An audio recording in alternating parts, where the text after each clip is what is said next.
protizákonného konania, ale osobne som presvedčený o tom, že nie my, ktorí sme tu dnes, nie my páchame protiprávne konanie a nie my skrčujeme život svojich spoluobčanov svojim správaním, ale tak sme sa dohodli s pánmi a my si za tými dohodami, čo dáme, stojíme, takže ešte raz vás chcem poprosiť aj z toho titulu, že vieme o tom schválení tých policajných provokatérov, nenechajte sa vyprovokovať k ničomu, nepúšťajte sa do nejakého konania, ktoré by mohlo byť vyhodnotené ako protizákonné. Sme tu preto, aby sme si v pokoji porozprávali, čo všetko by sa mohlo spraviť inak, aby život Malašťa bol lepší, aby ľudia na Družstevnej ulici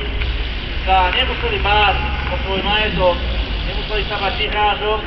nemuseli sa báť toho, že keď prídu domov, čo ich tam zase bude čakať. Prišli sme sem preto, aby sme si pokojne v súlade s ústavou Slovenskej republiky vyjadrili svoje právo na zhromažďovanie.